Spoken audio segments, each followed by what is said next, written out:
Hey guys, tonight we journey back thousands of years to the banks of the Nile, to a civilization known for pyramids, pharaohs and gods that watched your every move. But behind the gold masks and grand temples lies a much harsher reality. Today we're asking, what would really happen if you lived just one day in ancient Egypt? Because let me tell you, the sun isn't the only thing that will roast you alive. So before you get comfortable, take a moment to like the video and subscribe, but only if you genuinely enjoy what I do here, and let me know in the comments where you're tuning in from and what time it is for you. It's always fascinating to see who's joining us from around the world. Now, dim the lights, maybe turn on a fan for that soft background hum, and let's ease into tonight's journey together. Welcome to ancient Egypt, land of pyramids, gods, and relentless ultraviolet violence. Before you even open your eyes, the sun is already blasting through your reed hut, like it's auditioning for the role of unforgiving sky god. There are no curtains, no shades, and certainly no air conditioning. Just the raw, unforgiving heat of the desert, baking everything, including you, by breakfast. You're lying on a straw mat with a linen sheet that's more suggestion than protection. The Nile breeze you were promised in all those travel documentaries? Yeah, it's gone. Probably died sometime around 2800 BC. By the time you stumble outside, the temperature is already flirting with 90 degrees Fahrenheit, or around 32 Celsius, and it's not even mid-morning. The sun doesn't just shine in ancient Egypt. It attacks. Your linen tunic. Useless. It's like wearing tissue paper in a sauna. And don't even think about sunscreen. There's no aloe vera, no SPF 50, not even a floppy hat with a logo from a beach resort. Ancient Egyptians did have protective oils, but unless you're wealthy or work in a temple, you're not getting any of it. Your best option? Smear yourself with mud or crocodile dung, which apparently might keep you from turning into a human torch. Emphasis on might. By midday, the stones under your feet are hot enough to cook lentils. Shade is a luxury. Trees are rare. You might get a little relief hiding behind a mud brick wall, but even that wall is sweating by now. You, on the other hand, look like someone threw you into a clay oven and forgot to set a timer. And you better not complain. Ra, the sun god, is watching. And in ancient Egypt, the sun wasn't just weather, it was divine authority. The hotter the day, the more powerful Ra was feeling. So basically, if you're melting, it's a spiritual compliment. In short, surviving one day in ancient Egypt requires hydration, humility, and an ironclad tolerance for feeling like a roast chicken. And this is just the morning. You're finally out of bed, or rather, off your scratchy straw mat. And the good news is, the Nile is just a short walk away. The bad news? You can already smell it before you see it. Yes, the mighty Nile, the life-giver of ancient Egypt, revered as sacred, the reason civilization here even exists. But let's be honest, it also smells like a fish market had a bad breakup with a swamp. The banks are buzzing with flies, frogs, and things that probably shouldn't have legs but do. Still, this is where you bathe. Soap hasn't been invented yet, and even if it had, you couldn't afford it. Instead, you lather yourself in the freshest cleansing technology of the day, sand. That's right, exfoliation the Egyptian way. Just rub yourself down with coarse grains and call it skincare. It's like nature's sandpaper, but less effective. Washing clothes, also done in the Nile. And by washing, we mean pounding them against rocks, while praying that a crocodile doesn't mistake your laundry for a tasty midday snack. Oh, and just to make things more fun, let's not forget the occasional sewage runoff from upstream. Remember, people, livestock, and the occasional funeral boat all share this river. And yet, somehow, this is considered clean. You scrub, rinse, and emerge feeling slightly less sticky and only moderately more worried about leeches. If you're a city dweller in Memphis or Thebes, you might be lucky enough to use a public basin or cistern. But for everyone else, it's Nile or nothing, and don't expect privacy. This is a public bathing space, shared by families, neighbours, livestock, and the odd ibis pecking around your ankles like it pays rent. Water jars are filled and balanced on heads, carried back to your mud brick house before the midday heat turns the clay into toast.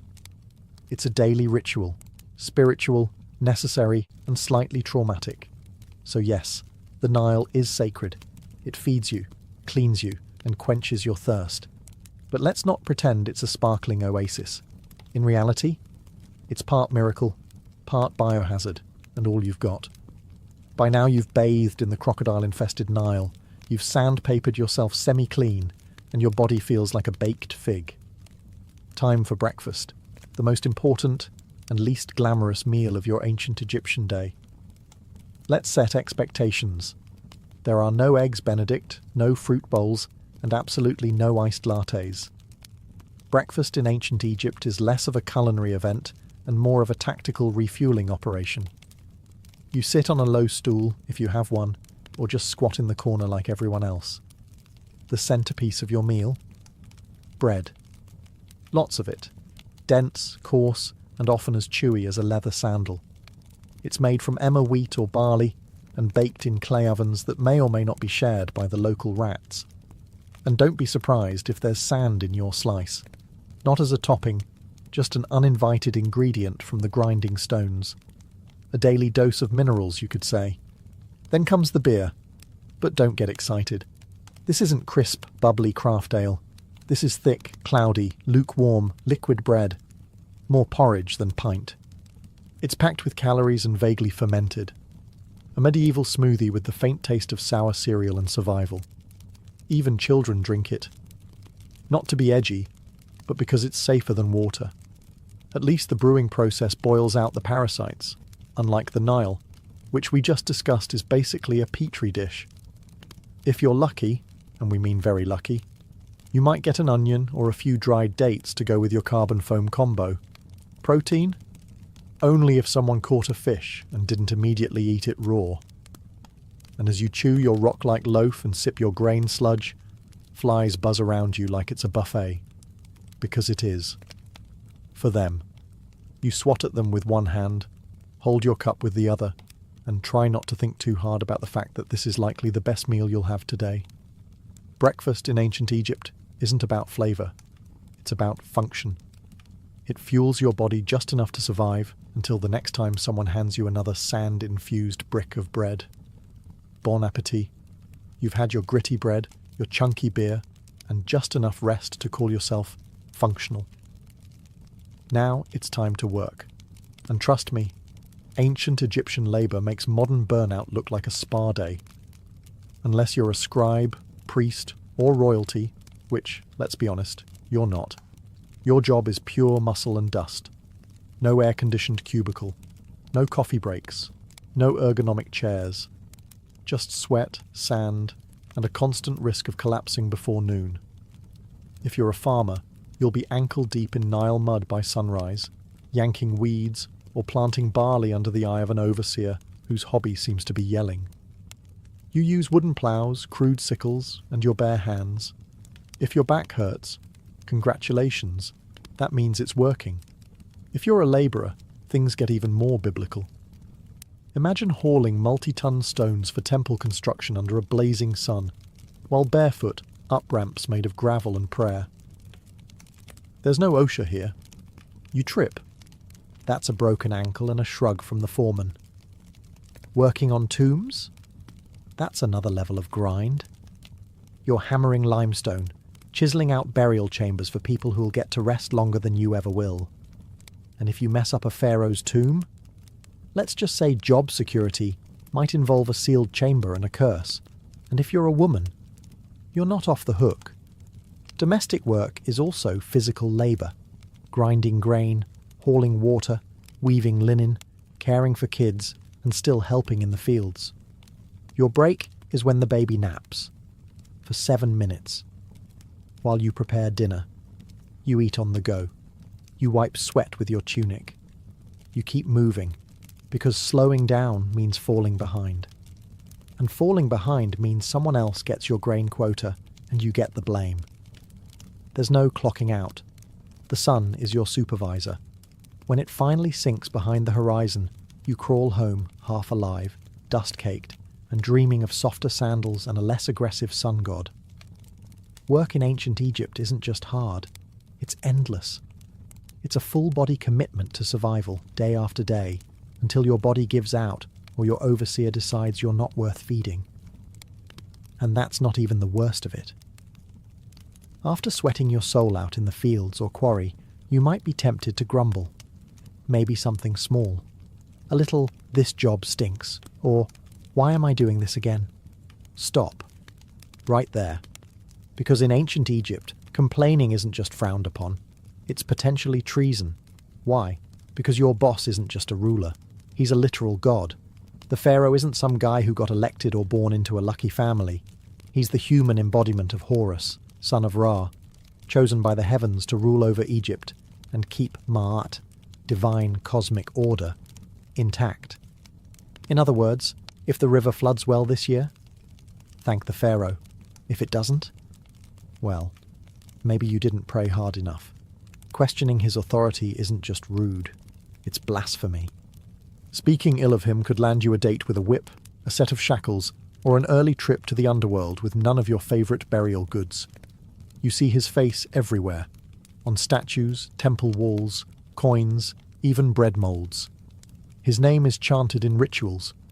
His image is painted larger than everyone else's in every mural. That's not artistic exaggeration.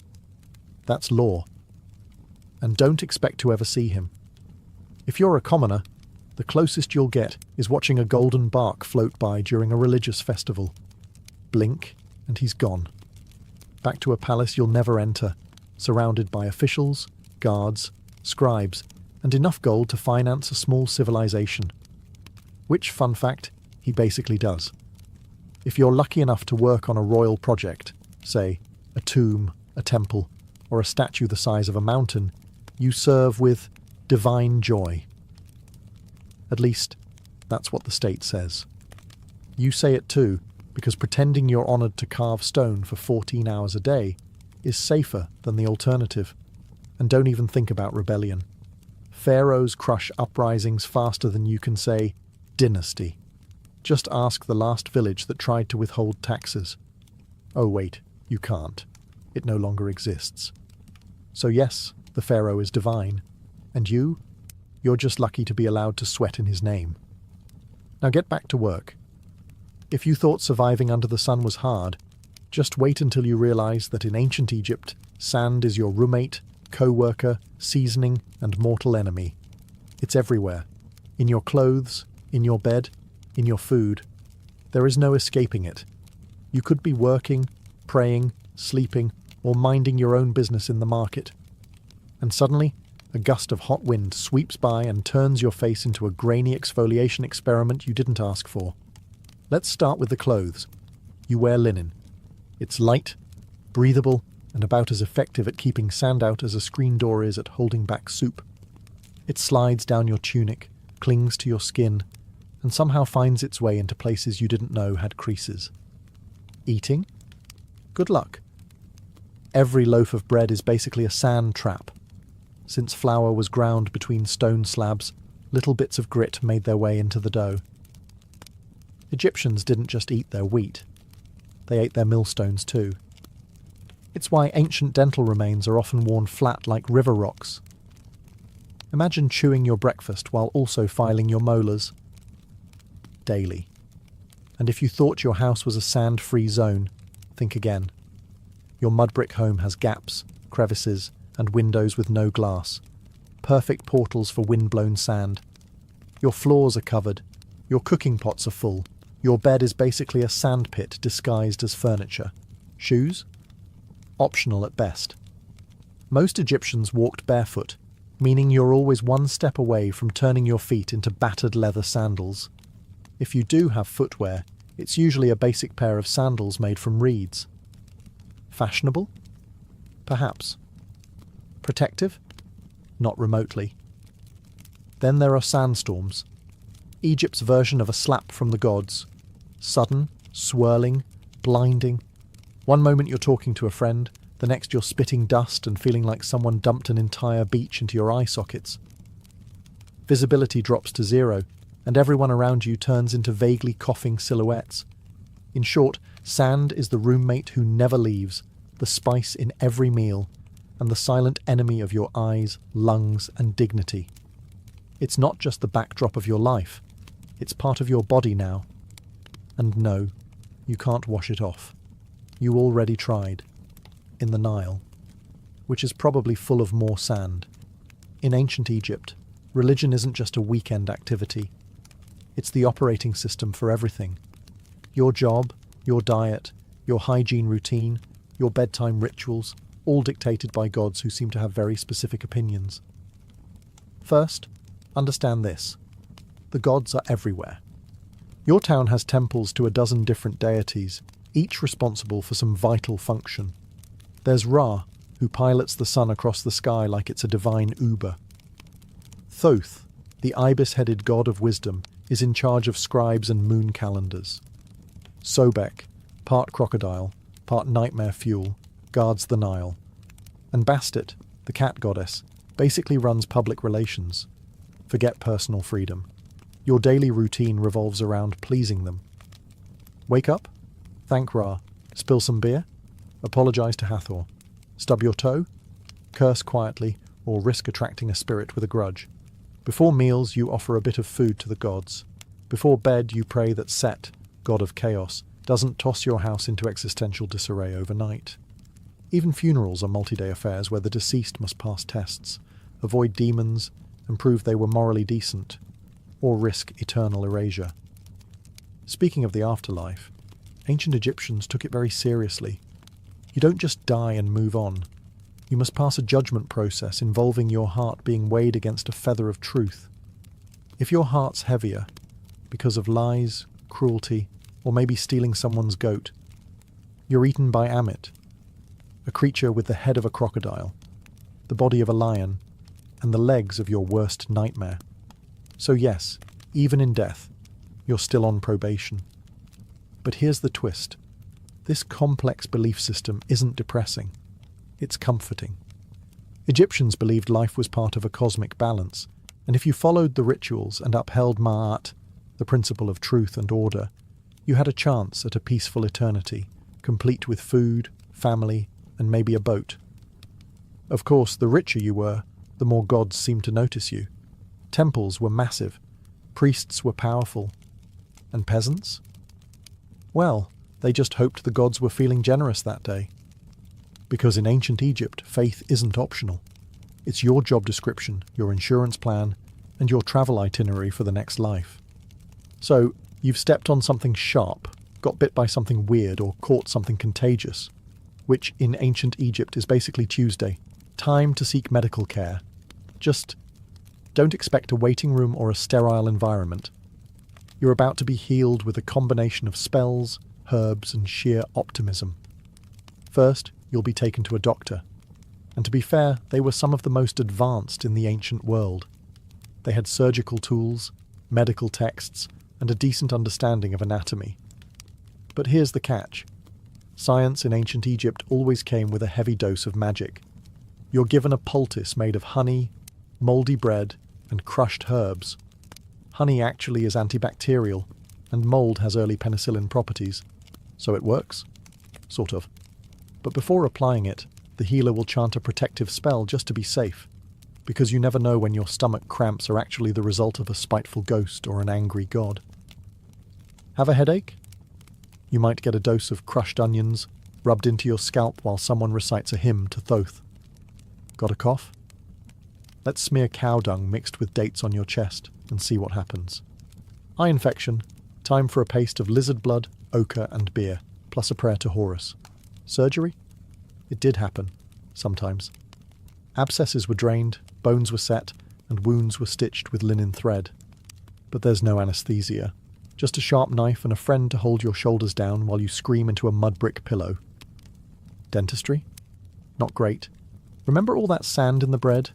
Your teeth are worn down by your 20s. If one gets infected, your options are 1. Live with it. 2. Die from it. Or 3. Have it pulled with something resembling pliers made by a blacksmith with low standards. And let's not forget the amulets. Whether you're giving birth, getting stitched up, or just sneezing too loud, A good doctor/priest will probably hang a charm around your neck, just in case the real issue is an invisible serpent spirit curled around your spleen. So yes, Egyptian medicine had its moments, but mostly, you'd better believe in the gods, because your band-aid is literally a prayer. Here's a plot twist most people don't expect. Ancient Egyptian women had more rights than many women in later civilizations. They could own property, run businesses, file for divorce, and even take a man to court. Sounds progressive, right? But before you pack your bags for a time-traveling girl boss vacation, hold up. Because while the legal status might impress you, the day-to-day reality? Not so glamorous. If you're a woman in ancient Egypt, you probably wake up before sunrise. You're grinding grain by hand, using a giant flat stone that chews through both wheat and your spine. Then it's off to haul water from the Nile, cook breakfast, care for children, manage the household, feed animals, and if needed, help in the fields. You're a one-woman workforce in linen. There's no me time, no spa days, and definitely no maternity leave. Childbirth is risky and painful. Midwives are helpful, sure, but there are no epidurals, no disinfectant, and no push playlists featuring relaxing harps. You give birth in a hot room with incense, prayers, and hopefully, not too much bleeding. Let's talk fashion. Linen dresses are light and breathable, but there's no underwear and no shoes. The sun scorches your skin, the sand grinds into everything, and the bugs think you're an all-you-can-eat buffet. Want makeup? Great. Egyptian women did wear cosmetics, but it's lead-based and applied with sticks that look suspiciously like toothpicks. Now, if you're lucky enough to be born into a wealthy family, things are better. You might read, write, manage estate accounts, or become a priestess. If you're born royal, you could even become pharaoh, like Hatshepsut or Cleopatra, who ruled with brilliance and terrifying eyeliner. But if you're poor, your status may be legal, but your reality is physical. You work, sweat, bend, carry, birth, bury, and pray. You're not chained by law, but by survival. Still, Egyptian women had agency, and that mattered. They could speak in court, keep their inheritance, and didn't become property when they married. Compared to many ancient societies, that's huge.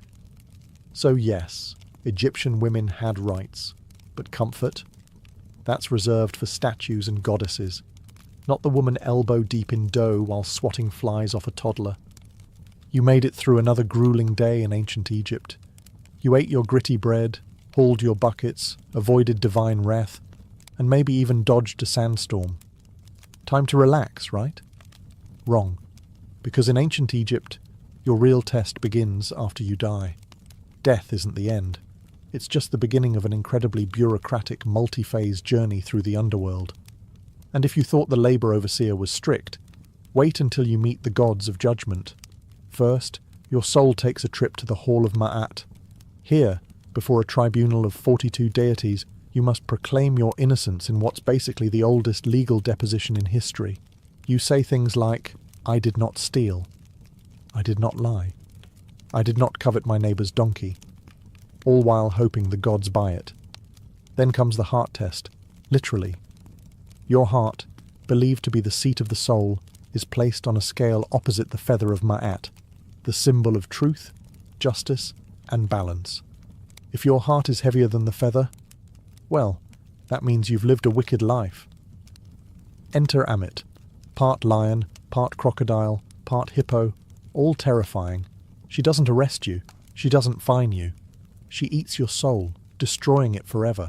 No afterlife, no second chances, just eternal non-existence, which, in a culture obsessed with eternity, is the ultimate punishment.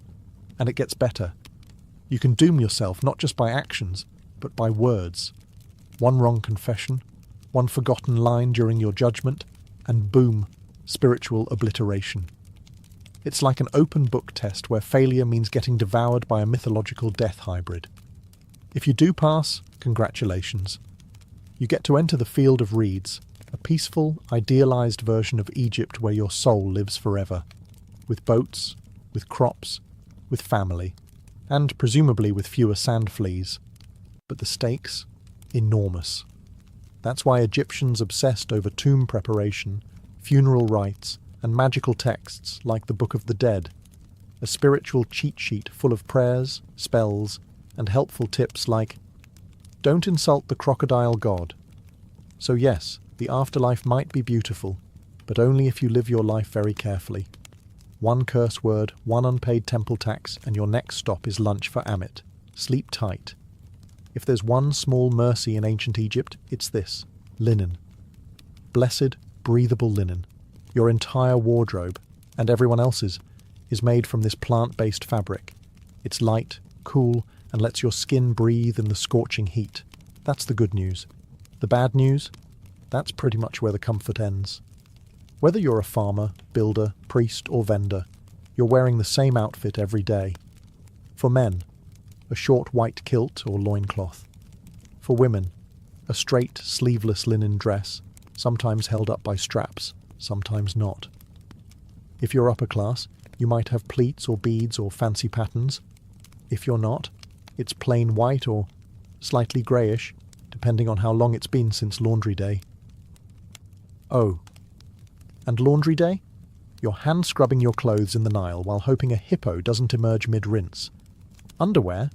Optional. Footwear? Also optional. Most people go barefoot. Sandals made from woven reeds or leather are reserved for special occasions or temple priests. So unless you're royalty, expect to spend your days with hot sand between your toes and possibly a sharp rock in your heel. Accessories? Absolutely, but mostly functional. Amulets for protection, necklaces to show status, and eye makeup made from powdered coal, which wasn't just for fashion. It helped reduce glare from the sun and supposedly warded off infections. Yes, even eyeliner had a job in ancient Egypt. But no matter how well you dress, the bugs don't care. Flies, gnats, mosquitoes, they treat your airy outfit as an invitation. You're walking through the day swatting constantly, rubbing on perfumed oils, and praying that your linen doesn't stick to you like a wet curtain the moment the sun reaches full strength. And of course your outfit doesn't change with the seasons, because Egypt doesn't really have seasons, just hot and slightly less hot. So your linen ensemble is basically your year-round uniform, whether it's 110 degrees or a chilly 70-degree evening. So yes, Egyptian clothing was light, elegant, and far more comfortable than what Romans would wear later.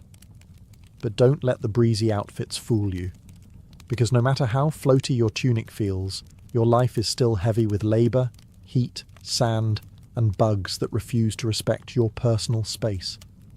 You've survived another blistering Egyptian day, hauling bricks, dodging sandstorms, and praying your linen doesn't disintegrate mid-task. But in ancient Egypt, survival is always temporary, because no matter how tough you are, you probably won't live past 35. Let's break it down. If you make it past childhood, which is already an achievement considering infant mortality rates were sky-high, you're thrust straight into adulthood by age 13. Marriage, work, and child-rearing all start early, because honestly, you're running out of time. You might die from heat stroke, or an infected cut, or childbirth, or crocodiles, or scorpion stings, or bad bread. And forget antibiotics. If you get a fever, the best treatment is honey, herbs, and hoping the gods don't have other plans for your soul. But here's the twist. Egyptians weren't scared of death. They planned for it. In fact, they planned for it better than most people plan for retirement today. If you're rich, you commission a tomb, the ancient version of a 5-star eternity suite. You start saving up grave goods, jewellery, food offerings, perfumes, statues, even tiny servant dolls called shabtais to do your chores in the afterlife. Think of them as spiritual interns who work while you nap forever. Your body is embalmed, wrapped in linen, stuffed with natron, natural salt, and tucked neatly into a painted sarcophagus. You're buried with a copy of the Book of the Dead, which is less about doom and more like a mystical travel guide, complete with passwords for the afterlife, spells to confuse demons, and instructions for not getting eaten by soul-devouring monsters. If you're poor, well, your tomb is likely a shallow pit in the sand. Your body is wrapped in whatever fabric your family can spare, maybe a pot or two placed nearby, and then covered with earth. No murals, no golden mask, just you and the wind. But even the poorest Egyptians held onto the dream of the afterlife, a peaceful, fertile paradise called the Field of Reeds, where you farm without sweat, eat without hunger, and sail the Nile forever under gentle sunlight. So yes, you'll probably die young in ancient Egypt. But if you lived well, prayed right, and didn't insult too many jackal-headed gods, you just might spend eternity in style. You've finally made it to the afterlife. Or at least, into the tomb. You've been embalmed, wrapped, blessed, and buried. Time to rest in peace, right? Well, not exactly. Because in ancient Egypt, even the dead get robbed. Let's start with a simple truth. Tombs are full of expensive stuff. Gold amulets, jewellery, perfumed oils, carved statues, chests full of linens, and, for pharaohs, literal boatloads of treasure. All intended to be taken into the afterlife. But treasure in a tomb is basically an open invitation for someone with a chisel and bad intentions. Tomb robbery was so common that it became a full-time problem.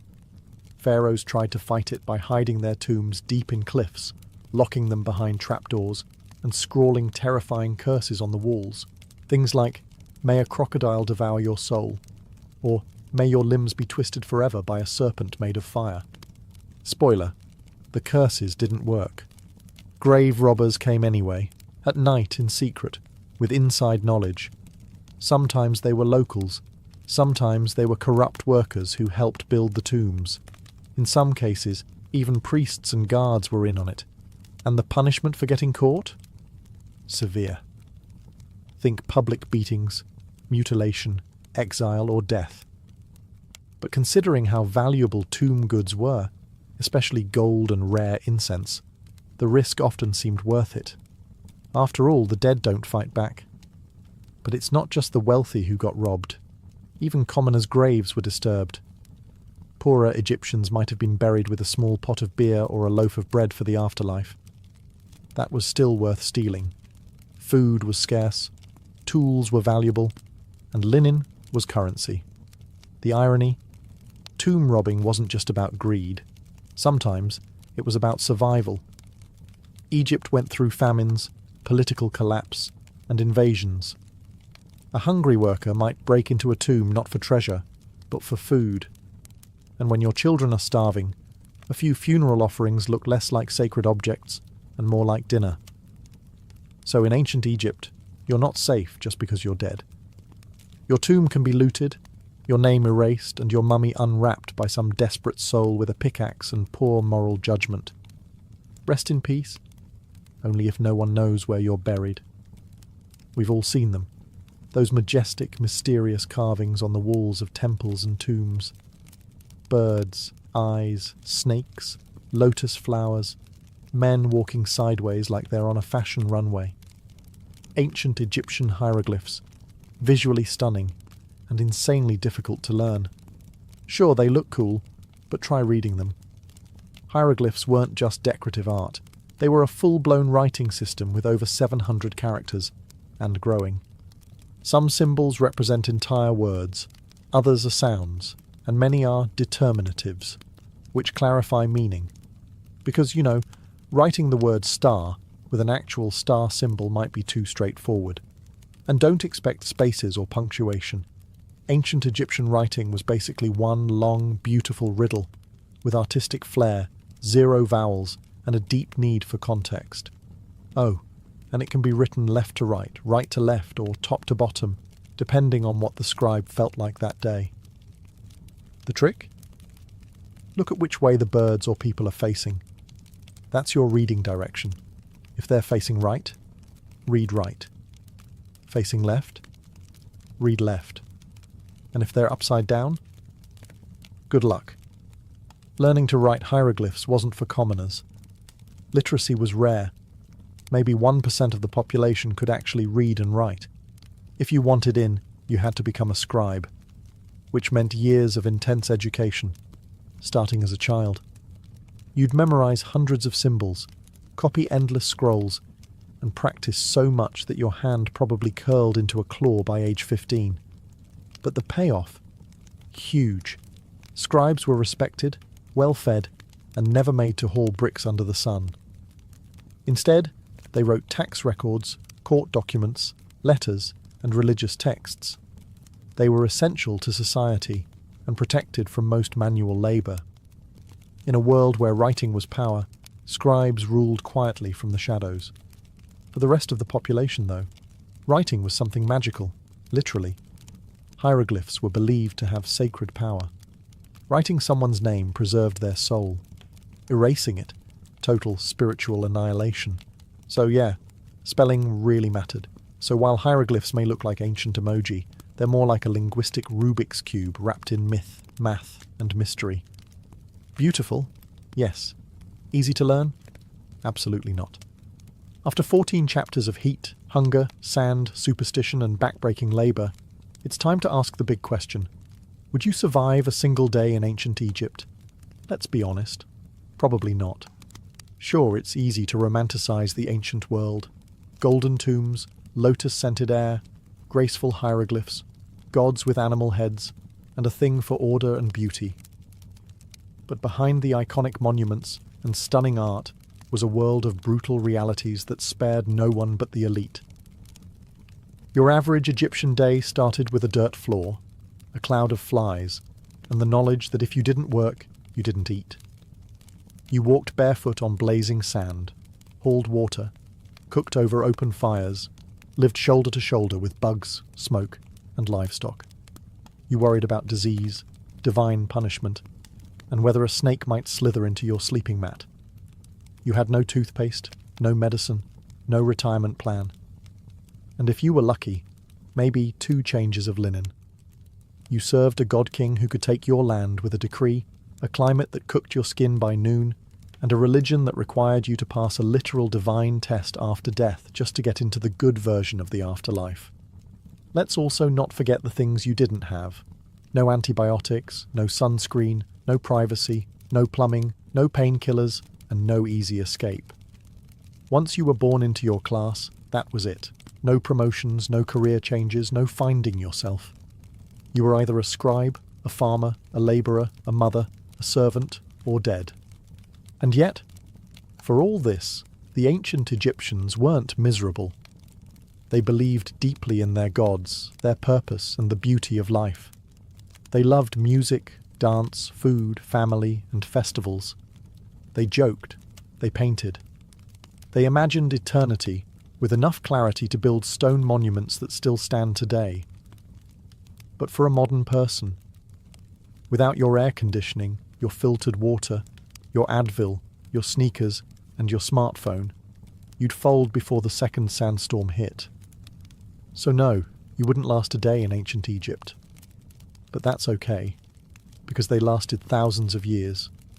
And maybe, just maybe, that's why we still talk about them. In the heart of ancient Teotihuacan, one pyramid refuses to be forgotten. Its surface is adorned not with peaceful symbols of faith or gentle gods, but with snarling, open-mouthed stone serpents, dozens of them. They jut out from the temple's facade as if frozen in mid-strike, fangs bared, eyes wide. This is the temple of the feathered serpent, known to many as the Temple of Quetzalcoatl. But unlike most temples that reach for the sky with reverence, this one feels different. It feels predatory.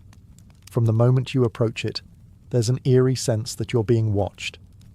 The stone serpent heads aren't mere decoration. They were warnings, symbols of divine wrath. And beneath their gaze, something horrific once unfolded. Excavations over the past few decades have revealed something that archaeologists didn't expect. Hidden beneath the temple's base were not just ceremonial offerings, but something far more disturbing, human remains. And not a handful. Over 200 bodies, many of them decapitated, hands bound behind their backs. Young men, warriors perhaps, buried in groups, ritual sacrifices arranged with mathematical precision. Some were buried with obsidian knives at their sides, others with necklaces made of human teeth, or jewellery crafted from jawbones. They weren't simply thrown into the ground, they were deliberately placed in positions of symbolic significance. It's clear, this was no mass grave. It was a message, a divine transaction carved into stone and sealed with blood. But what kind of belief system justifies such horror? Who demanded so many lives be taken, at once?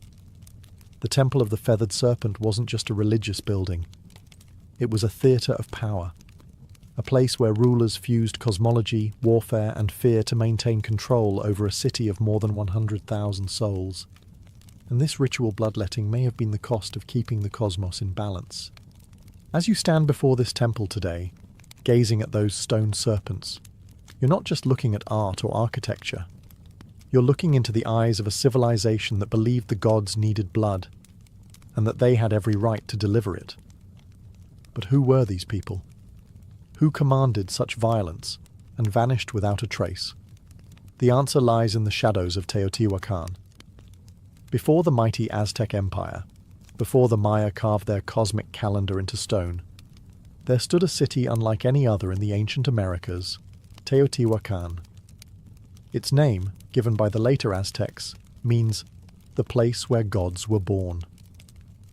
And when you walk its immense avenue of the dead, flanked by pyramids that scrape the heavens, you start to understand why. At its height, around 100 to 250 CE, Teotihuacan was a sprawling metropolis of over 100,000 people, making it one of the largest cities in the world at the time, rivaling ancient Rome, Alexandria, and Chang'an in size and influence. It was a city meticulously planned. Wide boulevards, gridded streets, apartment compounds housing extended families, multi-story structures made from volcanic stone. And at the center of it all, 3 massive pyramids. The Pyramid of the Moon, the Pyramid of the Sun, and the Temple of the Feathered Serpent. But here's what makes Teotihuacan different. No one knows who built it. Seriously. To this day, we don't know the name of the people who constructed this place. We don't even know what they called themselves. There are no written records, no kings' names carved into stone. Teotihuacan seems to have been a society ruled not by a single monarch, but perhaps by a council, a theocracy, or something altogether foreign to our understanding of ancient power. And despite this anonymity, their influence was colossal. Evidence of Teotihuacan's power has been found hundreds of miles away, from the Maya cities of Tikal and Copan to the distant Zapotec capital of Monte Alban. Obsidian blades, ceramic styles, murals, and even political meddling. In one case, Teotihuacan emissaries may have helped overthrow a local Maya king to install a ruler more favourable to their interests. But how did they maintain such a vast network? How did a city with no known writing system command such authority across Mesoamerica? The answer may lie in how they combined cosmic ideology with statecraft. Their temples were more than places of worship. They were tools of control, aligning perfectly with astronomical events, serving as theatres of ritual sacrifice, and reminding every citizen and every visitor that Teotihuacan was no ordinary city. It was the axis of the world, a sacred engine that kept time, fate, and blood flowing in sync. And at the heart of it all stood the Temple of the Feathered Serpent. To understand the temple, you must first understand the deity it was dedicated to, the Feathered Serpent. Known later by the Aztecs as Quetzalcoatl and to the Maya as Kukulkan, this figure is one of the most enigmatic gods in all of Mesoamerican mythology. But in Teotihuacan, centuries before the Aztecs rose to power, the Feathered Serpent was already a central, possibly supreme, divine force. But here's the paradox. What kind of god is both a serpent and a bird? Think about that. Serpents slither through the underworld. They shed their skin, symbolizing rebirth, duality, and death.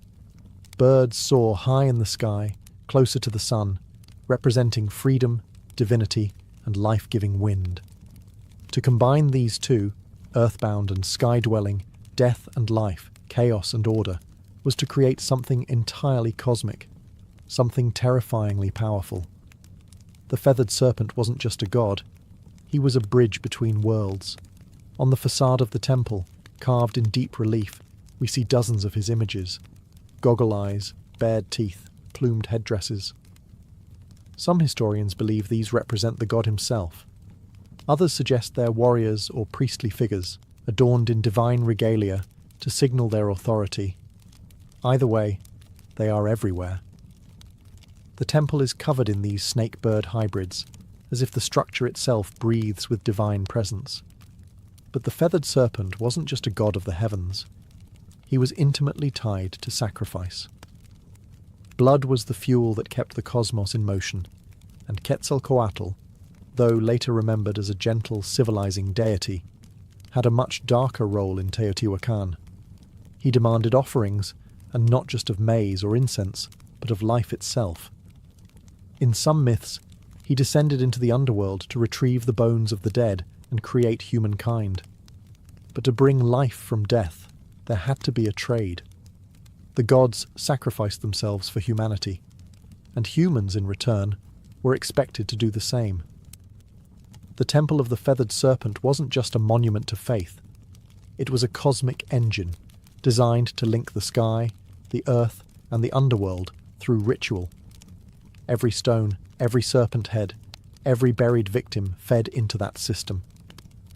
Teotihuacan didn't just worship the feathered serpent, they embodied his logic, paradox, power, and blood. And the most disturbing truths were hidden beneath the surface. For centuries, the Temple of the Feathered Serpent stood silently, a weathered, imposing structure half swallowed by time. Locals whispered legends, scholars made guesses, but no one could have imagined what was buried beneath its layered stones until archaeologists broke through in the late 1980s and early 2000s. What they found wasn't just unexpected, it was unsettling. Hidden beneath the temple's foundations were a series of long-sealed chambers and pits, each filled with carefully arranged human remains. These weren't the messy results of war or disease. These were deliberate sacrifices, systematic, ritualistic, cold. The victims, numbering over 200, were young men, many between 15 and 25. Some wore necklaces made of human jawbones. Others had their hands tied behind their backs. A few were decapitated. Obsidian knives, sharp and black as night, were scattered nearby. The unmistakable tools of ritual slaughter. And this is where it gets darker. The arrangement of the bodies followed geometric and symbolic patterns. They weren't buried randomly. They were placed in quadrants, cardinal directions, possibly to mirror the cosmos. Even the number of bodies mattered. It wasn't just about death. It was about meaningful death. Offerings surrounded the victims: jaguar bones, serpents, exotic shells from the distant Gulf Coast, figurines, and obsidian blades that had never been used in battle. This wasn't punishment. It was a gift. These young men, most likely warriors, had been selected not to die in disgrace, but to die as part of something transcendent. To the Teotihuacanos, the very act of building a temple may have required human sacrifice. It was as if every stone had to be consecrated with blood, every layer raised only after an offering had been made. The deeper you dig, the more sacrifice you find. In one chamber, archaeologists discovered elaborate tunnels filled with mercury and mica, materials associated with the underworld. The floor glimmered like water. Was this a symbolic passage to the land of the dead? A mirror of the night sky? The more they excavated, the more it felt like the temple was not built on top of death, but constructed to encase it. The blood didn't stain the stone by accident. The stone was meant to hold the blood. And all of it was for the gods. Look closer at the Temple of the Feathered Serpent, and you'll notice something strange, something unnerving. It doesn't just sit on the landscape, it aligns with the universe. Teotihuacan wasn't built randomly. The entire city was laid out along precise cosmic axes. Its central avenue of the dead runs at a 5-degree angle off true north. Not a mistake, but a deliberate shift, possibly to align with the setting of the Pleiades star cluster or the sun on specific ritual dates. The Temple of the Feathered Serpent sits directly along this avenue, locking it into a grand celestial blueprint. But why? What were they trying to align with? Archaeologists and archaeoastronomers have debated this for decades. Some suggest the temple lines up with the equinox sunrise. Others argue it connects to Venus, the planet most sacred to Mesoamerican civilizations, often associated with war, sacrifice, and rebirth. When Venus rose or set, wars were declared, offerings made, and temples activated with ritual fire. Even the temple's dimensions seem intentional. The repetition of the number 7, the number of visible planetary bodies, appears in its step platforms. There's symmetry, rhythm, and a stunning understanding of both earthly math and cosmic cycles. And beneath the surface, more clues. In 2003, archaeologists uncovered a tunnel beneath the temple. Not a crude passage, but a deliberately constructed subterranean world. The walls were once covered in powdered pyrite, a shimmering mineral that would have reflected light like starlight. Combined with mercury pools and mica-lined walls, the tunnel seemed designed to replicate the cosmos itself. To walk through it would be like travelling through the Milky Way, a symbolic journey to the underworld, or perhaps to rebirth. Was this temple not just a place of sacrifice, but a cosmic machine? A portal that aligned earth, sky, and the spirit realm? Some scholars believe Teotihuacano saw time as circular, not linear. Every ritual, every building, every sacrifice wasn't a one-time event. It was part of an eternal cycle. Death leading to renewal, sacrifice fueling rebirth. The temple's alignments may have helped predict celestial movements, coordinate harvests, and more importantly, time when to offer blood. The Temple of the Feathered Serpent wasn't just looking at the stars. It was trying to speak to them. The Temple of the Feathered Serpent wasn't just a spiritual beacon.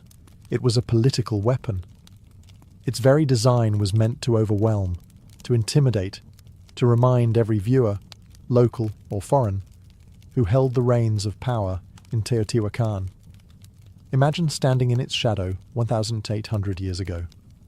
You, a visitor from a smaller city-state, would arrive at the Avenue of the Dead, already awestruck by the sheer scale of Teotihuacan. But when you reached the Temple of the Feathered Serpent, you'd freeze. The serpent heads stare at you, their fangs bared. Jaguar symbols growl from the stone. The plaza ahead once held massive gatherings, not just for celebration, but for public ritual. You might even witness a sacrifice. The ruling elite of Teotihuacan understood something crucial. Fear is power, and nothing stirs fear like divine wrath. By orchestrating ritual executions in broad daylight, surrounded by cosmic symbols and death imagery, they sent a clear message.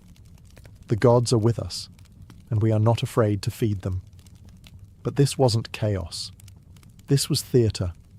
Priests in feathered headdresses and obsidian masks would chant, dance, and spill blood, turning cosmic myth into political performance.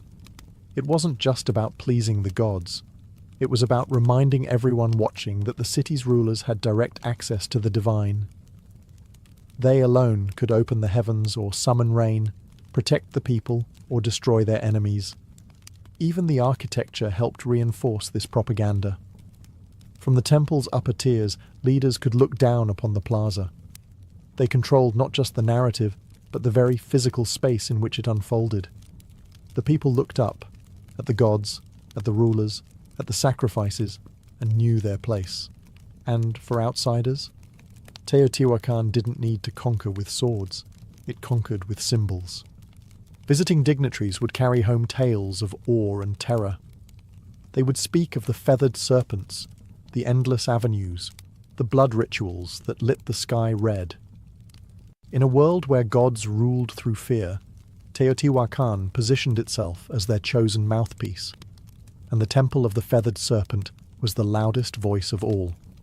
At its peak, Teotihuacan was the heartbeat of Mesoamerica, a city of fire and stone, of gods and blood, a city that seemed destined to last forever.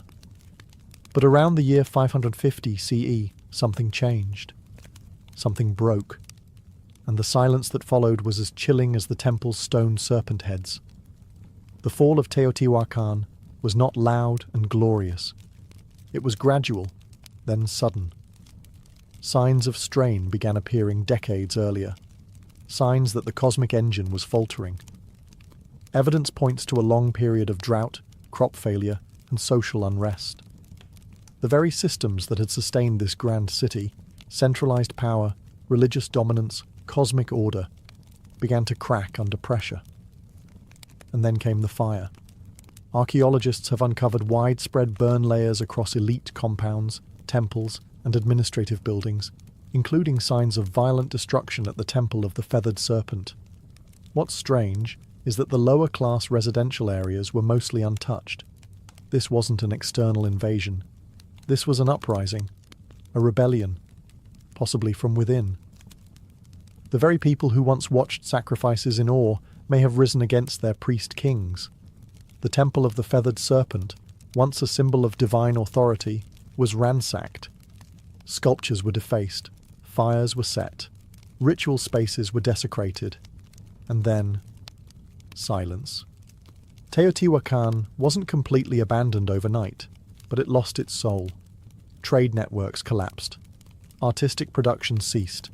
The great rituals stopped. The ruling elite disappeared. The temple no longer spoke.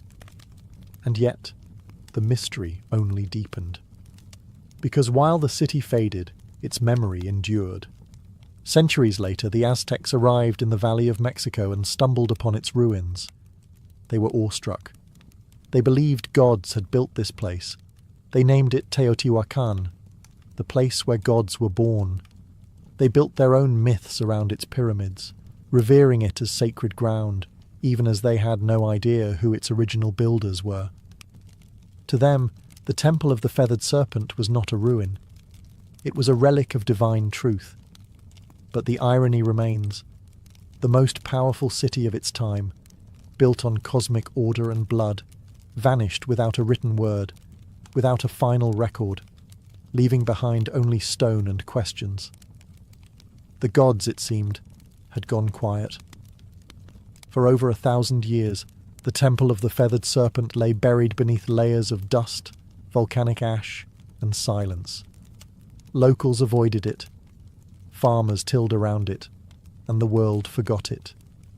Until the modern age of archaeology arrived and cracked open the secrets buried within its heart.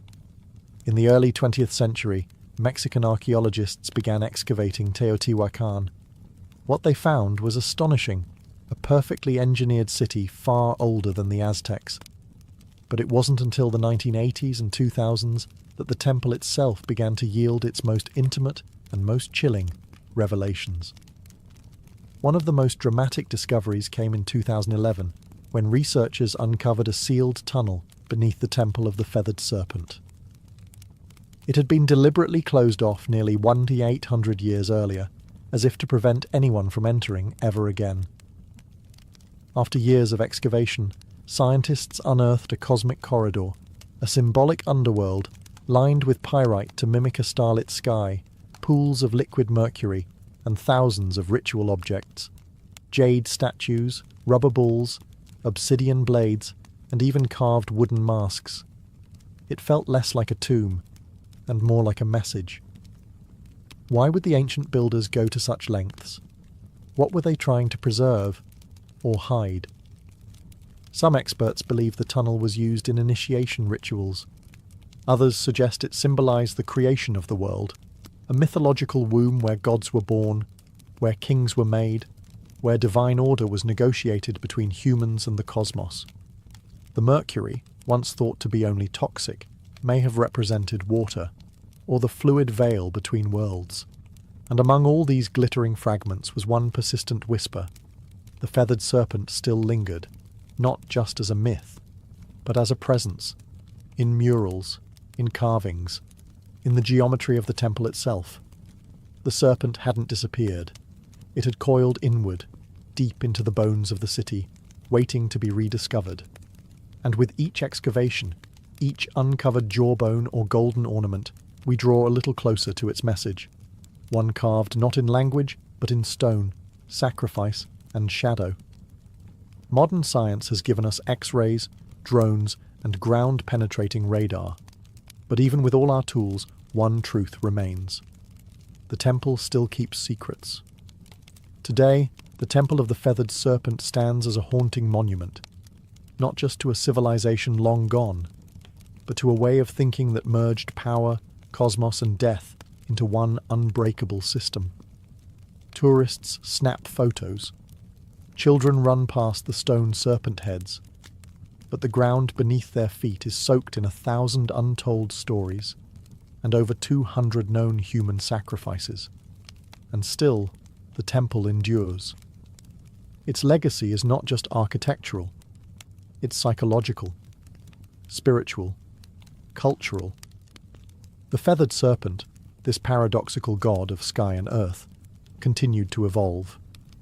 He would be adopted by the Toltecs, then reborn by the Aztecs as Quetzalcoatl, where his myth took on a gentler tone, the bringer of knowledge, the god who wept for humanity, the one who vowed to return. This reimagining of the serpent god shows how myths don't die. They transform. Even in modern Mexico, echoes of the feathered serpent persist, in art, in murals, in literature, and in national identity. The temple's image has appeared on coins, stamps, and even government buildings. It has become a symbol of mystery, of pre-Columbian brilliance, and of the untamed spiritual world that once pulsed through Mesoamerica. But there's another legacy, one less visible, more uncomfortable. The Temple of the Feathered Serpent forces us to confront the price of belief. It asks hard questions. How far will humans go to feel connected to the divine? What happens when power and religion become indistinguishable? Can beauty coexist with terror? In many ways, the temple isn't just a historical site. It's a mirror, a reflection of us, our fascination with life after death, our hunger for meaning, our capacity to build monuments of staggering beauty and to stain them with blood. The temple teaches us that greatness comes with shadows, that civilizations can soar to impossible heights while burying their secrets beneath the stones. And maybe that's why we keep returning, not just to visit, but to understand. Because deep down, we know the serpent is still watching, not to strike, but to remind. Reminders of what we once were, and what we still might be. Before we spoke in words, we spoke in rhythm. Tens of thousands of years ago, long before the invention of writing, even before the birth of language itself, early humans began to create something that could only be described as sound with intention. Not speech, not melody, but rhythm. A hand slapping hollow bark, a stick tapping a stone, a foot stomping earth in time. Somewhere in that ancient repetition, something magical emerged, the first drumbeat. It wasn't called music, it wasn't called anything, but it felt like something, like communication, like movement, like emotion taking form. Anthropologists have uncovered evidence of primitive percussion instruments dating back over 30,000 years. These were likely made from natural materials, tree trunks, hollowed-out gourds, stretched animal hides. Nothing fancy, nothing preserved. But these rudimentary drums were not toys or idle distractions. They served real purposes, to warn, to summon, to connect. Imagine a tribe scattered across a dense forest. One beat from a distant drum, and others knew danger is coming. Or a celebration has begun, or the gods are listening. The earliest drums weren't just tools, they were extensions of the human body. A heartbeat externalized, a pulse that could be felt across a valley. Drumming wasn't something you watched or listened to. It was something you participated in together, around fires, under stars, in caves where echoes made the air itself vibrate. These ancient rhythms became a language of emotion, joy, grief, warning, hope, all expressed not in syllables or symbols, but in patterned sound. Before the first flutes were carved, before string instruments were dreamed of, the drum was already alive, anchoring us in time, giving shape to ritual, and uniting individuals into tribes. In that way, the drum became humanity's first instrument, and perhaps its first form of collective identity. No matter where on earth people lived, they created something to strike, something to beat, something to mark the moment. Because even when we had no words, we had rhythm. And that rhythm was everything. In the cradle of early human civilization, drums were not just instruments, they were sacred voices. Every tribe, every culture, every corner of the earth developed its own rhythm. But the purpose was nearly universal, to commune with the unseen. In Africa, where some of the world's earliest drums emerged, rhythm was deeply intertwined with life, death, and ancestry. The djembe, carved from a single tree and wrapped in goatskin, was believed to contain three spirits: that of the tree it was carved from, the animal whose skin gave it voice, and the craftsman who brought it to life. Played in circles, the djembe didn't just accompany rituals, it was the ritual. Then there were the talking drums, capable of mimicking human speech through pitch and tone. In West Africa, these drums carried messages across miles, relaying news, warnings, births, and deaths from one village to the next. Long before the telephone, humans were already drumming their messages through the landscape. Across the oceans, Native American tribes treated the drum as a living entity. It was the heartbeat of Mother Earth, played in ceremonies to honor ancestors, summon healing, or guide the souls of the dead. The large powwow drum, played by a circle of drummers, was both a musical and spiritual engine, a communal pulse that aligned humans with nature and spirit. In Australia, the Aboriginal people used clapsticks and percussive stomps in the sacred dreamtime, a mythic era of creation. In the Arctic, Inuit shamans struck frame drums to enter trance states, seeking visions or communicating with spirits during long, dark winters. These weren't performances. These were acts of survival, healing, storytelling, and connection. To drum was to remember. To drum was to belong. And always, it was communal. Drums brought people together into sacred circles, synchronizing hearts and intentions. No sheet music, no stage, just bodies moving, hands striking, souls stirring, all unified by rhythm. It didn't matter where on earth you stood. If you heard a drum in the distance, you knew. Something sacred was happening. Something that words alone could never express. From sacred circles to bloody battlefields, the drum has always spoken. Sometimes with comfort, and sometimes with command. As human societies evolved into kingdoms and empires, drums transformed into tools of domination, instruments of order, and weapons of fear. The earliest armies didn't have radios or megaphones. They had drums. In ancient China, massive drums called bo were struck to coordinate troops across vast terrains. With a single resonant boom, commanders could signal a charge, retreat, or flanking maneuver. These drums weren't just loud, they were strategic. Each rhythm meant something specific, and trained soldiers knew how to listen, even through the chaos of battle. In Mesopotamia, temple drums were used to announce rulers and summon the public. But in times of conflict, they echoed through city walls, terrifying enemies with a deep, relentless thunder. It wasn't just percussion, it was psychological warfare. When the Romans marched, they brought with them the tympanum, a frame drum used in processions and by cults like that of Cybele. Though not a battlefield instrument in the way horns and standards were, it carried symbolic power, a sound of empire, discipline, and order. But no army wielded drums quite like the Ottomans. Their meta bands, the world's first known military orchestras, unleashed an overwhelming storm of drums, cymbals, and horns before battles. The relentless pounding of curse, giant kettle drums, and davil, double-headed bass drums, struck terror into the hearts of enemy forces. Some European accounts describe soldiers freezing in panic before even seeing the Ottomans, paralysed by sound.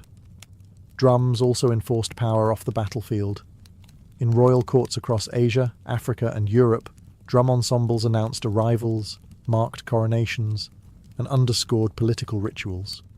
To beat a drum was to declare, power is present. Even enslaved people in the Americas used drums as tools of resistance. On plantations, rhythmic communication kept culture alive and helped orchestrate secret rebellions. The drum, even under oppression, refused to be silenced. So whether it signaled divine right, military discipline, or raw fear, the drum has always carried a message. This is who rules. This is who marches. And this is the rhythm of power. As civilizations branched out across continents, so too did their rhythms, evolving in form, purpose, and philosophy. In the East, drums became tools of precision, spirituality, and ceremony. In the West, they leaned into military power and eventually orchestral grandeur. Two worlds, two paths, one heartbeat. In India, the drum became a sacred instrument of divine language.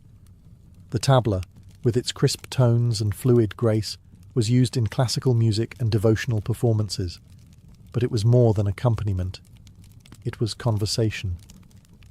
Each stroke had a name, a meaning, a syllabic identity.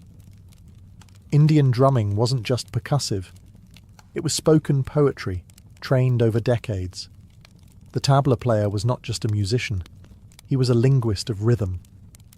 In Japan, the taiko drum emerged as a ceremonial giant. Played in Shinto rituals, theatre and war, taiko required not just technical skill, but physical discipline. The drummers moved with martial precision, their stances grounded like warriors. In festivals, the booming taiko echoed through mountain valleys, believed to drive away evil spirits and call the gods down to earth.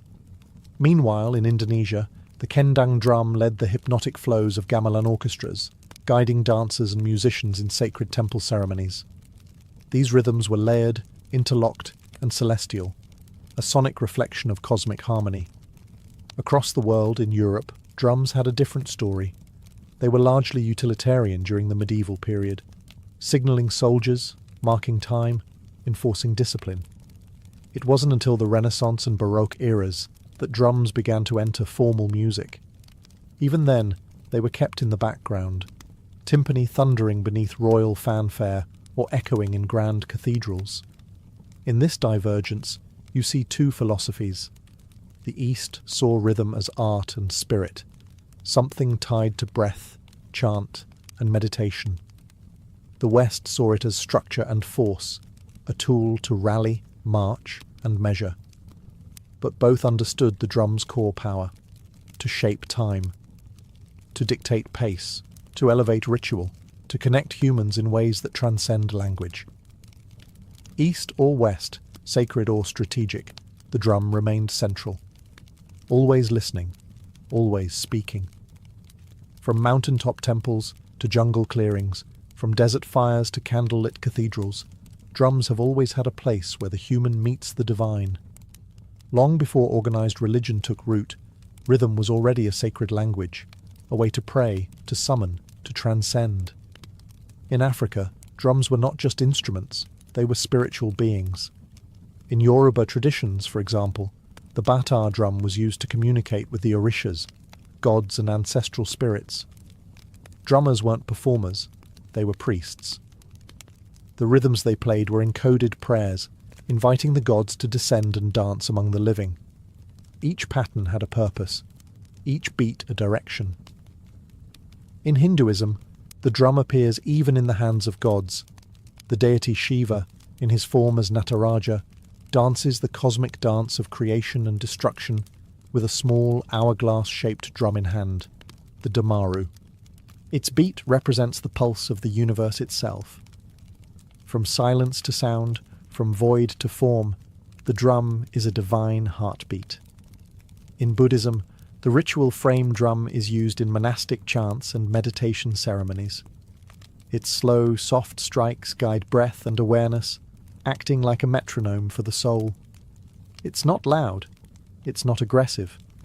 It simply reminds the practitioner to return, again and again, to the present moment. Across the Americas, indigenous tribes use drums in vision quests, sweat lodges, and healing ceremonies. The beat is constant, steady, mimicking the rhythm of the womb, helping participants enter trance states or connect with ancestral spirits. In these spaces, the drum doesn't just accompany prayer, it is the prayer. Even within Christianity, where rhythm was often subdued, the drum still found a sacred role. In gospel traditions, particularly in African American churches, drums became a means of praise and power, a heartbeat behind voices lifted in devotion, a reminder of struggle, hope, and divine rhythm in every life.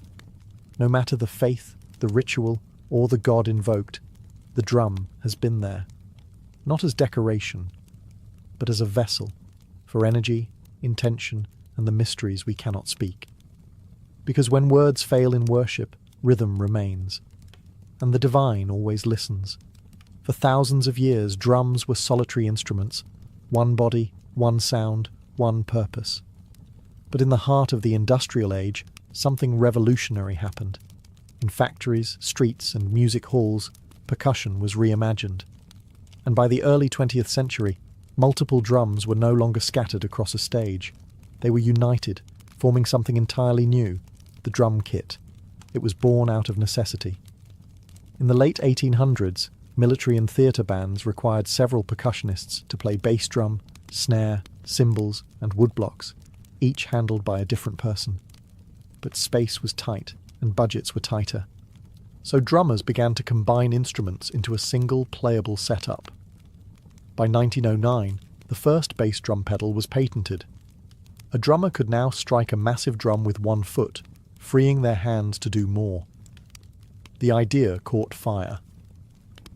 Over the next few decades, drummers added hi-hats, toms, cowbells, and ride cymbals, creating a setup that could mimic an entire percussion section, all from one seat.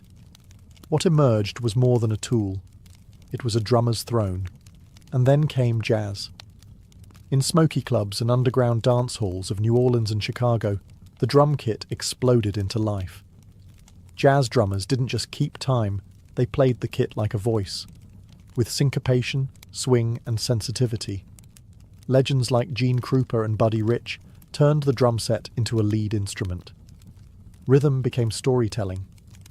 As jazz evolved into rock, the drum kit grew louder, heavier, more powerful. The 1960s and 70s saw kits expand with multiple toms, splash cymbals, and double bass pedals. Drummers like John Bonham, Neil Peart, and Keith Moon pushed the limits of stamina and creativity. The drummer wasn't in the background anymore. He, or she, was the engine. Today, the drum kit is a global staple, from gospel churches to EDM stages, from punk garages to world tours. And even as digital kits and drum machines rise, the physicality of a live drum kit, the sticks, the skins, the sweat, remains irreplaceable. It's a symbol of modern rhythm, a fusion of centuries, where tradition meets innovation, and where one drummer can speak with 10 voices at once. The world beats in thousands of dialects, and so do its drums. From continent to continent, culture to culture, the drum has taken countless forms, each carrying a distinct identity, sound, and purpose. These aren't just instruments. They're cultural signatures, crafted from local materials, shaped by local hands, and steeped in the rhythms of everyday life. In West Africa, the djembe remains a heartbeat of community gatherings. It speaks in sharp slaps and deep bass tones, designed for storytelling and spontaneous conversation.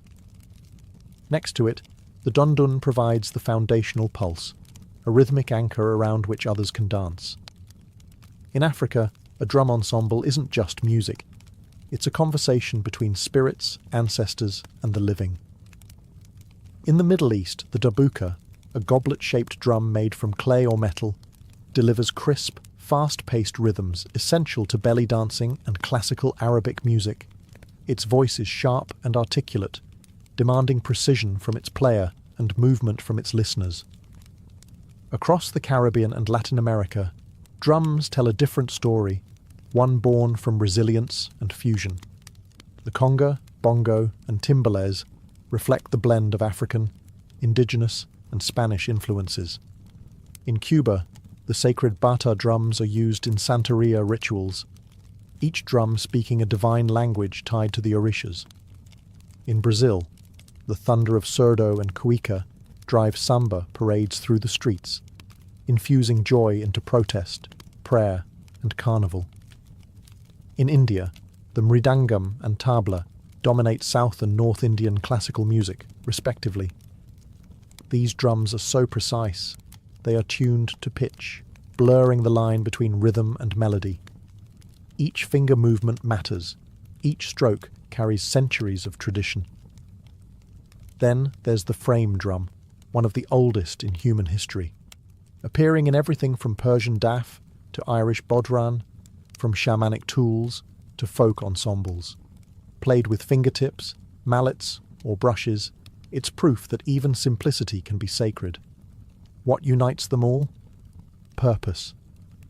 Whether guiding dance, healing, ritual, or revolution, each drum reflects the soul of its people. Their rhythms carry geography, history, and identity. The global drum family isn't just diverse, it's universal, because no matter where you go, the earth still echoes with rhythm. As the 20th century drew to a close, the sound of drums began to change, not in rhythm, but in texture. The physical gave way to the programmable. The sweaty palms, the wooden sticks, the calloused fingertips, all began to share space with circuits, pads, and software. The age of digital drums had arrived. It began in the 1970s with primitive drum machines. Early devices like the Rhythmicon and Roland CR78 that used analog circuits to simulate basic beats. At first, they sounded robotic, even awkward. But musicians saw something else: consistency, control, and endless possibility. Then came a revolution. In 1980, Roland released the TR-808, a drum machine so iconic its deep booming kick and crisp snare would go on to define entire genres. Hip-hop, techno, electro, and trap were all born in part from its synthetic pulse. It was no longer about mimicking acoustic drums, it was about creating new sounds entirely. As digital audio progressed, so did the tools. Electronic drum kits like the Roland Fee drums allowed drummers to play naturally while triggering thousands of sampled or synthesized tones. Artists could now rehearse silently, record without microphones, and switch drum kits with the press of a button. And with computers came digital audio workstations, DAWs, like Ableton, FL Studio, and Logic. Now, anyone with a laptop could build complex rhythms, layering kicks, snares, hi-hats, and sub-bass into vast sonic architectures. Finger drumming on MIDI pads became an art form of its own. Some feared this shift meant the death of traditional drumming, a replacement of human feel with cold precision. But that didn't happen. Instead, hybridity emerged. Acoustic drummers began integrating triggers and samples into their kits. Producers started layering human-played drums with machine beats. The organic and the synthetic found a groove together. Digital drums didn't erase the past. They reimagined it. And today, we live in a world where a single person in a bedroom can build rhythms once requiring entire orchestras, where ancient grooves from Africa, Asia, and the Americas can be sampled, twisted, and given new life in neon-lit dance floors. The tools have changed, but the purpose remains the same: to move bodies, to shape time, to make silence speak. Across every era, every empire, and every evolution in technology, one thing has never changed. The drum remains our oldest and most enduring voice. From ancient fire circles to modern concert halls, from sacred rituals to digital dance floors, The drum has never been just about music. It's about connection, to ourselves, to each other, to something bigger. It is the heartbeat we all share. Not metaphorically, literally. Because even before we're born, nestled in the womb, the first rhythm we ever hear is that of our mother's heart. Steady, safe, alive. And when life begins, we chase that rhythm forever. The drum has been our companion through joy and war, through worship and protest. It has marched beside kings and risen with rebels. It has echoed through temples and subway tunnels. It speaks in every language, because it is a language. One that bypasses thought and speaks directly to the body, the bones, the blood. In moments of grief, we drum to mourn. In moments of ecstasy, we drum to celebrate. And in the quiet spaces in between, we drum to remember who we are. Today, percussion continues to evolve. You can find handpan street musicians weaving new age rhythms on city corners, indigenous communities preserving ancient drumming traditions against all odds, stadium drummers rallying crowds in unison, children banging pots and pans with instinctual joy. Even artificial intelligence is learning rhythm, but no algorithm can replicate the human soul behind a single imperfect beat. Because rhythm is not just counted, it's felt. And maybe that's why the drum has outlived empires and trends. Because deep down, we all crave the anchor of time, the shared pulse that tells us we are here, together now. No matter how advanced our instruments become, or how virtual our experiences grow, there will always be something profoundly grounding about skin on skin, stick on hide, hand on wood, a beat, a breath, a beginning. The drum is not a relic of the past. It is a reminder that we were always meant to move in rhythm, to listen, to feel, to play. And as long as humanity endures, the drum will never be silent. Before Manhattan became a forest of glass and steel, it was an island of shadows, not cast by towers, but by church steeples and sloping rooftops. In the early 1800s, the skyline barely existed. The city clung to the southern tip of the island, a dense sprawl of brick townhouses, timber-framed shops, and dirt-packed roads. Buildings rarely climbed beyond 5 or 6 stories. Not because ambition was lacking, but because gravity had the final say. The taller the building, the more weight it carried, and with stone and brick, height came at a steep price. The walls had to be thicker at the bottom to support the upper levels, leaving less room inside and requiring enormous foundations. To build high was to build heavy, and heavy didn't make financial sense. So the city grew horizontally, spreading northward along a grid that had been planned in 1811, one of the boldest urban blueprints of its time. But underneath that grid, beneath the layers of cobblestone and soil, Manhattan held a secret weapon: bedrock. Deep, dense and unwavering, the granite spine that ran beneath the island would one day support some of the tallest structures in human history. But for now, it lay quiet, untouched, waiting. Life in early Manhattan was noisy but grounded. Commerce bustled in the harbour, ships lined the piers, and horses clattered through narrow streets. The economy grew, immigration surged, and the island swelled with energy. But still, the city hugged the ground. The sky remained untouched. The only real vertical statements were churches, Trinity Church being the most prominent. Its spire, completed in 1846, rose over 280 feet, and for a time it was the tallest structure in New York. But even that was more symbol than skyline. What no one knew then was that the skyline's future wouldn't be shaped by stone or wood, but by iron, steel, and vision. And it wouldn't be limited by the ground. It would rise far above it. Manhattan wasn't yet a city of towers, but the stage was being set. The island was ready. The dream was forming. And soon, the skyline would begin to stretch. For centuries, gravity was the greatest architect in Manhattan. It kept buildings short, cities flat, and human ambition tethered to the earth. But in the mid-19th century, two breakthroughs would break the skyline wide open. One lifted people, the other lifted buildings. The first came in 1852, when an inventor named Elisha Otis unveiled his revolutionary safety elevator. In a dramatic demonstration at the New York Crystal Palace, Otis stood on a platform suspended high above a crowd. He ordered the rope to be cut.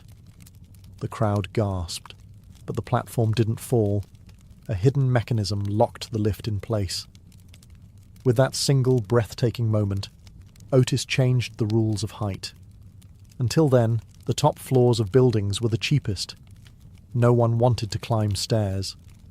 But once elevators became safe and practical, those upper floors became premium space, offering light, air, and status. The vertical city suddenly made economic sense. But being able to move people upward wasn't enough. Buildings still relied on load-bearing walls, which grew thicker and more cumbersome the higher they went. That's where innovation number 2 arrived: the steel skeleton. In the 1880s and 1890s, engineers began using steel frames to support the weight of buildings, allowing exterior walls to become thin curtains rather than heavy structural anchors. This method, known as steel frame construction, gave architects a new freedom: build as high as the frame could handle. Suddenly, height was no longer a risk, it was a strategy. The technology had arrived, the materials were here, and Manhattan, with its solid bedrock and booming economy, was the perfect canvas. The island's tight geography encouraged vertical thinking, and its status as a financial capital meant that everyone, from banks to newspapers, wanted their name visible in the clouds. The elevator made the sky accessible. The steel skeleton made the sky buildable. Together, they didn't just change architecture, they redefined what a city could be. Now, the race would begin, not outward, upward. By the late 19th century, New York City was no longer content to sprawl. It wanted to soar. The ground was full, the streets were packed, and the only place left to build was up. With steel frame construction and the elevator now established, Manhattan became a proving ground, and the skyline, a battlefield for ambition. The first shots were fired in the 1890s.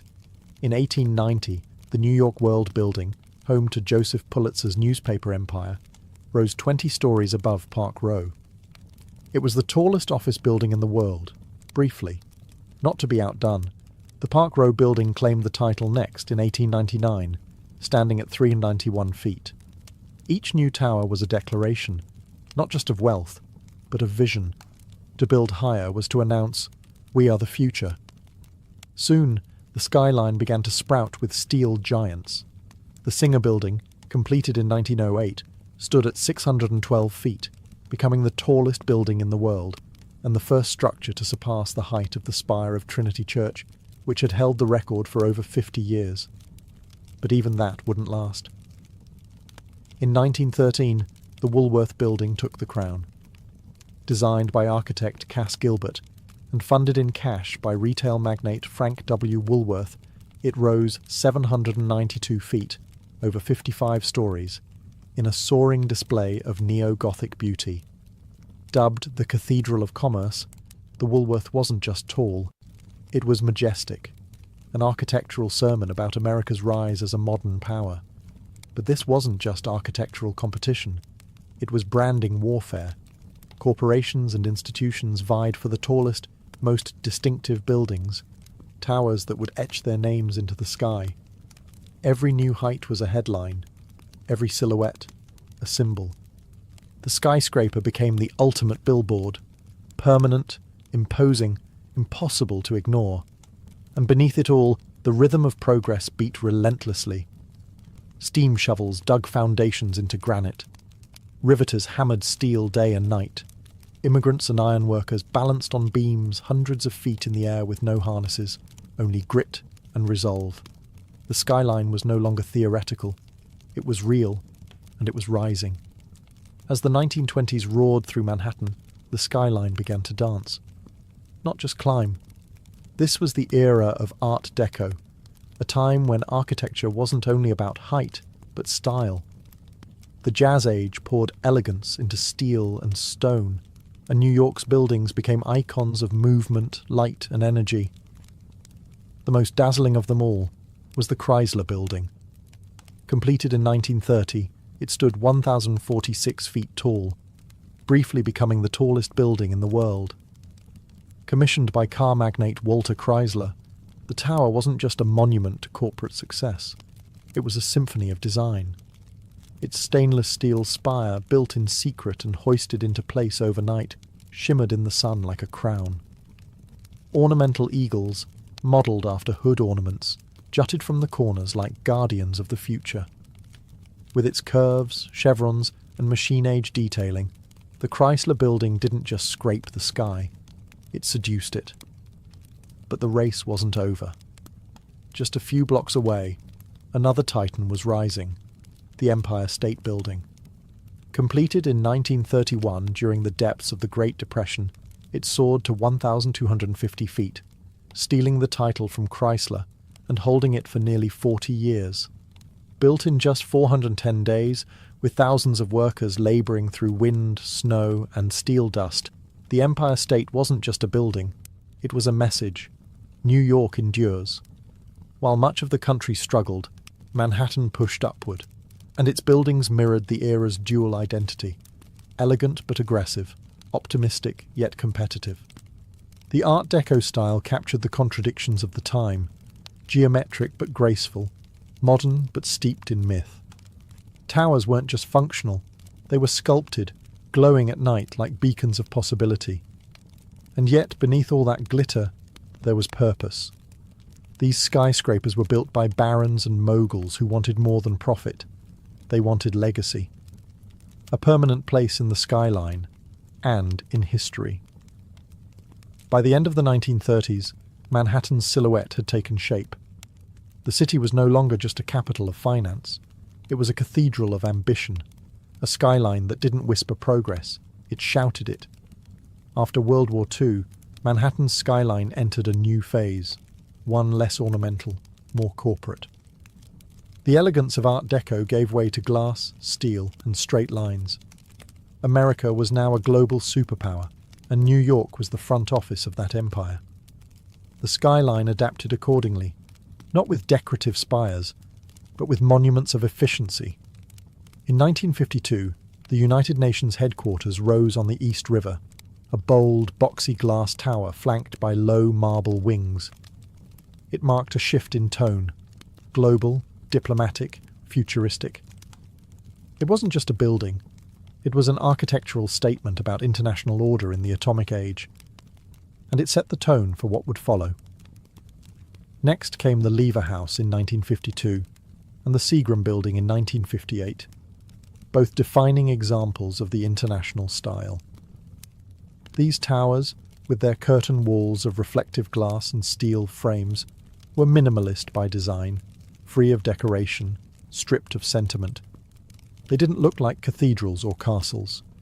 They looked like machines, precise, modern, and ruthlessly practical. The Seagram Building, designed by Ludwig Mies van der Rohe, was especially influential. Its bronze-tinted glass, uniform grid, and open plaza introduced a new kind of urban presence, not to impress with flourishes, but to project order, discipline, and power. This was corporate architecture at its peak, cold, beautiful, and authoritative. As businesses boomed, so did the skyline. Midtown became the hub for America's major corporations, banks, media companies, law firms. These new skyscrapers didn't compete for beauty. They competed for square footage, for location, and for presence on the horizon. Gone were the soaring spires and gargoyles. In their place stood mirrored monoliths, anonymous giants that reflected not just the clouds, but the ambitions of Wall Street. And yet, in their silence and simplicity, these towers spoke volumes. They told the story of a country obsessed with growth, precision, and modernity. They defined the corporate era, shaping the look and feel of cities across the globe. But even amid all this glass and steel, one thing remained true. The skyline was still a symbol. Only now it whispered power, rather than shouted beauty. By the late 1960s, New York was already a vertical masterpiece, but it still had room to dream bigger. That dream took shape at the southern tip of Manhattan, where a pair of identical towers would soon alter the skyline forever. They were bold, controversial, and unlike anything the world had ever seen. They were the twin towers of the World Trade Center. Conceived as a hub for global commerce, the World Trade Center project was overseen by the Port Authority of New York and New Jersey. Architect Minoru Yamasaki designed the buildings with a radical minimalist approach. Vertical lines, aluminum cladding, no setbacks. Each tower would rise over 1,160 feet, dwarfing every building before them. The ambition wasn't just architectural, it was ideological, a statement of global connectivity, a new temple for capitalism. Construction began in 1966. To make room, an entire neighborhood, Radio Row, was raised. The foundations required a revolutionary technique known as the slurry wall, allowing engineers to build deep into the soft riverbed while holding back the Hudson. It was one of the most challenging engineering feats of its time. When completed in 1973, the Twin Towers weren't universally loved. Some critics called them sterile or boxy. Others mourned the loss of the ornate towers of the past. But to many, the towers were pure presence, bold, confident, and commanding. They didn't dance with the sky like the Chrysler. They didn't taper like the Empire State. They stood firm, twin pillars of certainty and scale. More than just buildings, the World Trade Center became an international symbol of business, of unity, of American might. People came from around the world to visit the observation decks, to dine at windows on the world, or simply to stare up in awe from the plaza below. For nearly 3 decades, the Twin Towers dominated Lower Manhattan. They anchored the skyline, giving it symmetry and gravitas. And while other cities built taller structures, none carried the iconic weight of those 2 towers rising side by side. The skyline had changed once again. This time, not with ornament or artistry, but with monumental ambition. On the morning of September 11th, 2001, the Manhattan skyline changed forever, not by cranes or construction, but by violence and smoke. In less than 2 hours, the Twin Towers of the World Trade Center collapsed into dust, fire, and twisted steel. Thousands of lives were lost, and the 2 pillars that had once defined Lower Manhattan were gone. The attack wasn't just an assault on people or buildings. It was an assault on symbols, on what those towers stood for: commerce, modernity, freedom, ambition. For decades, the Twin Towers had defined the southern end of the island. Their clean, monolithic forms had become visual shorthand for New York itself. Now, that skyline was fractured. In the days and weeks that followed, Lower Manhattan became a wound, open, smouldering, raw. Where once there had been height and light, there was only absence. And that absence echoed. Photographs of the skyline looked hollow.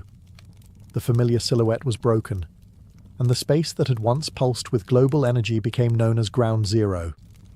For the first time in a century, Manhattan wasn't building up. It was mourning. The city grieved, but it also endured. Steelworkers, firefighters, police officers, and volunteers poured into the site, not to construct, but to recover. Rubble was cleared. Lives were honoured. Silence replaced the clang of iron. In a city always rushing forward, this was a forced pause. A long breath held in collective pain. But even in sorrow, New York did what it had always done. It looked up. Discussions about rebuilding were complicated, emotional, political. What should take the place of the towers? Should anything rise again? Could the skyline be restored without erasing the loss? For years, the hole in the ground remained, a reminder of what was and what was taken. It became sacred space.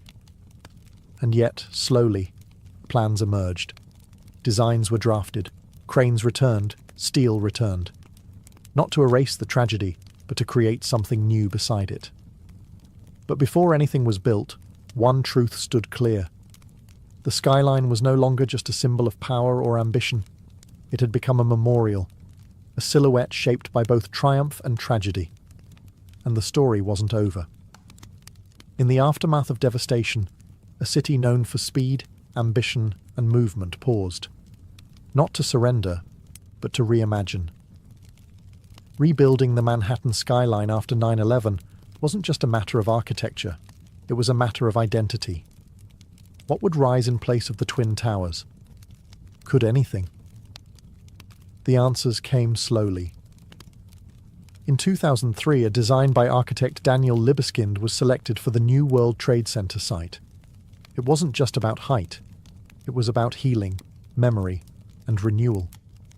The plan would blend commercial space with public memorials, parks, transportation, and light. It wasn't a return to what had been. It was a statement of what could be. At the heart of it all stood a new tower. One World Trade Center, originally called the Freedom Tower. Rising from the northwest corner of Ground Zero, it would become the tallest building in the Western Hemisphere at 1,776 feet, a number chosen to echo the year of America's independence. But this wasn't just about patriotism.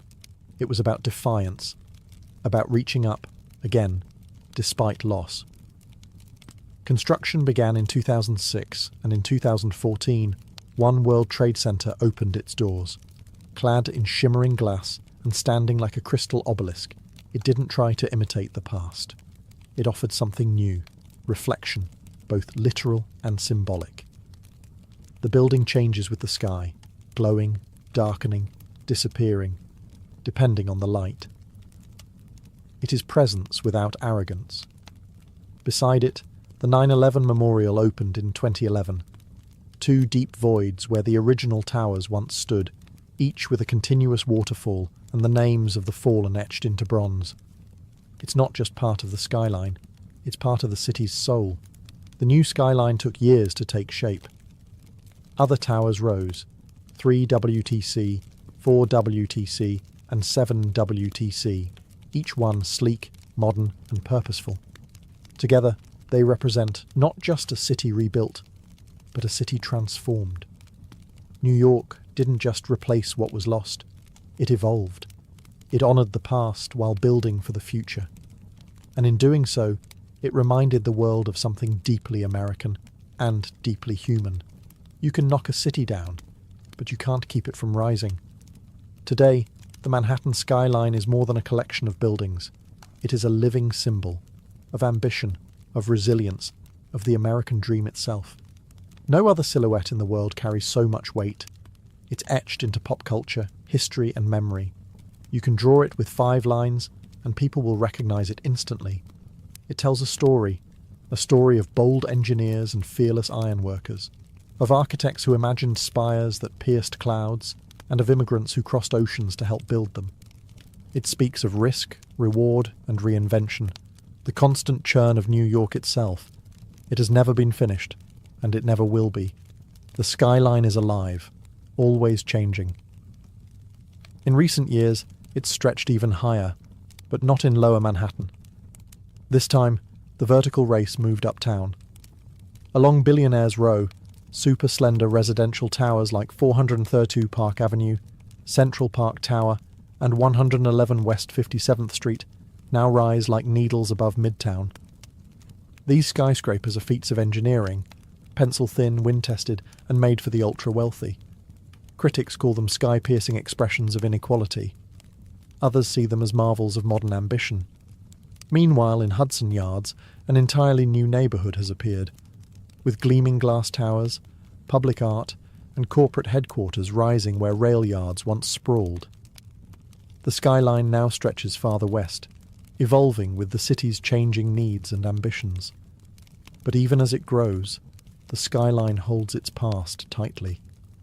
The Empire State Building still glows at night, the Chrysler still gleams at sunrise, and One World Trade Center stands solemn and proud. The skyline remembers what came before, even as it reaches for what's next. More than any monument or statue, it is the skyline that defines New York, not just in form, but in meaning. It is a place where humanity dared to build upward, again and again, through booms, busts, wars, and wounds. A city of millions, reflected in steel and glass. It doesn't just mark where the city ends, it marks where dreams begin. Because in Manhattan, the sky has never been the limit. It's just the next floor.